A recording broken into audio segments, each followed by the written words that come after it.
Okay, here's the sand background. What I ended up doing was taking like 4 brushes kind of all together like this, and then I did more, was able to make more of the little dots at one time. And now what I'm doing is I have this, it's more liquidy acrylic. It's when you shake it, you can hear it move a little bit more, and then some Flow Aid.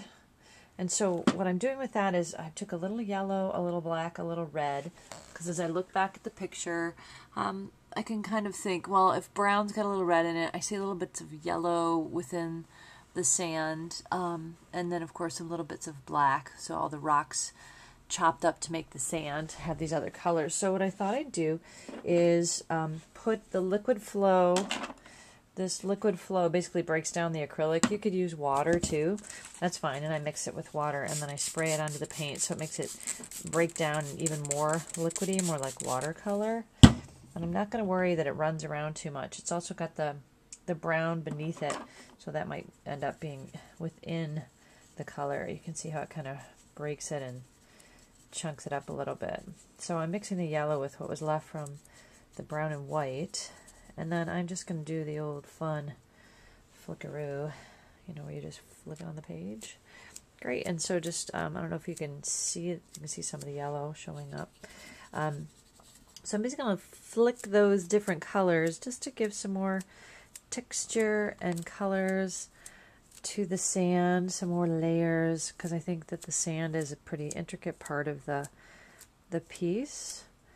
The sand is the nice background with lots of layers. So there's a little bit of the yellow going in, and it's really just giving it a little texture, a little color.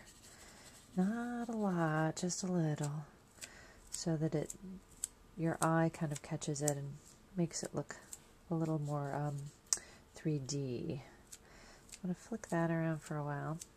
Then I'll show you, I'm just, oops, I'm using the same brush. That's okay. I'm going to just mix it around and then just flick some red on there. So these look like the little sand pieces. Might want a brush that's a little more dense, a little older brush, although this is kind of coming out nice. I don't know if you can see there. So there's the red, and then I'll just do some black. I'll turn off the camera and continue on a little bit more, but just wanted to give you the idea of what I'm doing.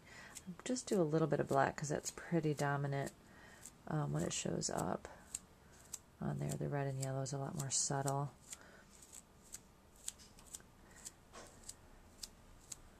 There, so that's basically what it'll look like. Here it is a little more up close. You can kind of see the flicks of different colors. And I'll probably go ahead and do brown also to give it that dense brown next layer on top. And then I will come back and show you, once this is dried, I will put on the sand line and the rock. So I'll see you in a bit. Okay, bye.